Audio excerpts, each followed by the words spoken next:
In this class, we will discuss about the chapter light. Topic is spherical mirror. Basically, हम discuss करेंगे types of mirror and basic image concept के बारे में। तो सबसे पहले देखिए, आपको रिफ्लेक्शन को अकर कराने के लिए कोई ना कोई एक ऐसा सरफेस चाहिए जो लाइट को प्रॉपर्ली रिफ्लेक्ट करने की एबिलिटी को कंटेन करेगा। जो लाइट को प्रॉपर्ली रिफ्लेक्ट कर सकेगा उसी से रिफ्लेक्शन परफॉर्म होगा। तो उसके लिए हम यहाँ पर मिरर्स को पिक कर रहे हैं जो प्रॉपर पॉलिश्ड सरफेस होता है, जिससे लाइट उसी मीडियम में आसानी से वापस जा सकती है। तो चलिए गाइस, स्टार्ट करते हैं इस important and very interesting part को, जिसको आप सभी लोगों को थॉरोली वॉच करना है। ठीक है, तो चलिए देखिए, हमारे पास ओवरऑल 2 टाइप्स के मिरर्स होते हैं। तो फर्स्ट ऑफ ऑल हम मिरर का कॉन्सेप्ट, आफ्टर दैट हम इमेज के कॉन्सेप्ट पे वर्क कर लेंगे।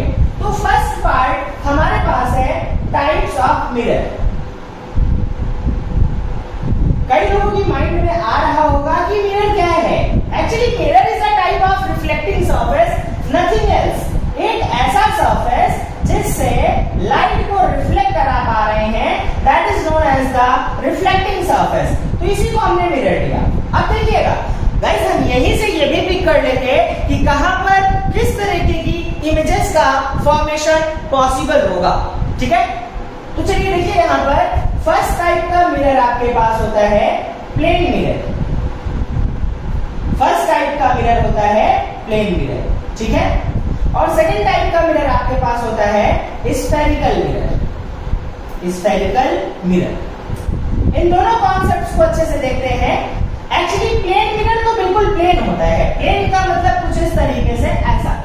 इसके बारे में कुछ बेसिक फंडामेंटल्स को हम जानते चलेंगे इसके साथ ही साथ गाइस, जिससे हमारे लिए ये बिल्कुल भी ट्रिपिकल नहीं होगा। प्लेन मिरर की सबसे बड़ी प्रॉपर्टी होती है कि इसका radius of curvature. Radius of curvature का मतलब हर एक मिरर किसी ना किसी कर्व से कट करके बनाया गया होता है। तो अगर ये कर्व होगा तो इसका कुछ ना कुछ रेडियस भी होगा। लेकिन प्लेन मिरर तो बिल्कुल प्लेन है इस तरीके से, तो बेटा इसमें तो कर्व बनेगा ही नहीं। ठीक है ना, तो हम ऐसा कह नहीं सकते कि ये कर्व नहीं है। तो हम इसके रेडियस को इनफाइनाइट, क्योंकि जब आप इसको ऊपर बढ़ाओगे नीचे बढ़ाओगे इन बोथ द डायरेक्शन, क्यों, कर्व को कंप्लीट करने के लिए, तो कर्व कितना बड़ा बनेगा that can not be properly justified. तो जिस चीज को हम जस्टिफाई नहीं कर सकते, हम उसे नेग्लेक्ट नहीं कर सकते, हम ये नहीं कह सकते कि वो नहीं होगा। ठीक है ना, तो that is taken as infinity. तो यहां पर देखिए, प्लेन मिरर में focus, focal length and radius of curvature दोनों ही क्या होते हैं आपके, दोनों ही क्या होते हैं, इंफिनिटी होते हैं। ध्यान रखिएगा इस चीज को। अगर आप प्लेन मिरर की बात कर रहे हैं तो उसमें radius of curvature and focal length both taken as the infinity. अब देखिए सेकेंडरी, अगर आपने प्लेन मिरर के सामने किसी ऑब्जेक्ट को प्लेस किया समथिंग लाइक दिस, इस तरीके से, तो यहाँ पर ये जो ऑब्जेक्ट आपने बनाया हुआ है या प्लेस कर रखा है, या जो पर्सन स्टैंड कर रहा है, ठीक है ना, तो उस पर्सन की डिस्टेंस जितनी इसके फ्रंट में होगी, इसकी इमेज उतनी ही दूर बनेगी। यानी आप कह सकते हो कि अगर ये a डिस्टेंस पे है तो ऑब्वियसली इसकी इमेज भी कहां पे बनेगी, a डिस्टेंस पे। तो प्रॉपर्टी आप बता सकते हो, distance between image and object, image and object कितना हो जाएगा बेटा आपके पास, 2a। ठीक है ना, और इसी तरीके से वेलोसिटी भी जस्ट डबल। अगर एक ऑब्जेक्ट किसी मिरर की तरफ 5 मीटर पर सेकंड से जा रहा है तो उसको अपनी इमेज 10 मीटर पर सेकंड से उसी तरफ आती हुई दिखाई देगी। ठीक है ना, तो ये हम लोग आगे कॉन्सेप्ट पे वर्क करेंगे, that is the relative velocity. लेकिन अभी बस इतना सा आपको जानते हुए चलना है। ठीक है ना, स्फेरिकल मिरर में जो 2 तरीके के होते हैं, एक होता है आपके पास कॉनकेव मिरर, ठीक है, और दूसरा होता है आपके पास कॉन्वेक्स मिरर। दोनों मिरर्स को थॉरोली पिक कर लेना बहुत ही ज्यादा जरूरी होता है, क्योंकि बिना इसके हम आगे बढ़ पाएंगे that is not practically possible. तो देखिए 3 मिरर्स हमें मिले, first one is plane mirror, second is spherical and there are 2 parts in the spherical mirror, first one is concave mirror and second one is convex mirror. अब चलिए इसके concept को लेकर के आगे बढ़ते हैं।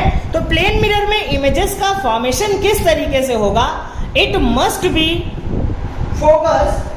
तो देखो बेटा प्लेन मिरर में हमेशा वर्चुअल,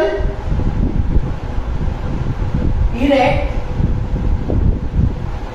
इरेक्ट का मतलब अपराइट, अपराइट का मतलब सीधी इमेज बेटा, जैसा ऑब्जेक्ट है वैसे ही इमेज मिलेगी आपको, ठीक है ना। वर्चुअल, इरेक्ट और upright and equal to object मिलेगा। कैसा मिलेगा बेटा, इक्वल टू ऑब्जेक्ट। ये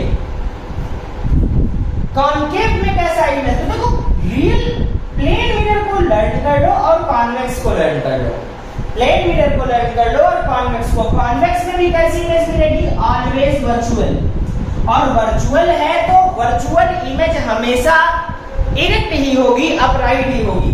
वर्चुअल, अपराइट, वर्चुअल है, अपराइट है एंड स्मॉलर देन ऑब्जेक्ट है। कैसी है, स्मॉलर देन ऑब्जेक्ट। अब आप कहेंगे कि 4 केसेस बच रहे हैं। अभी तो वर्चुअल में स्मॉलर मिली, वर्चुअल में लार्जर, इक्वल मिली, ठीक है ना। वर्चुअल में लार्जर, हाँ भैया कॉन्केव में मिलता है। वर्चुअल केस में लार्जर इमेज, वर्चुअल है तो इरेक्ट होगी ही होगी, लार्जर इमेज मिलेगी आपको कॉन्केव में। और कॉन्केव में रियल के तीनों केसेस होते हैं। रियल के 3 केसेस का मतलब स्मॉलर भी, इक्वल भी एंड लार्जर भी।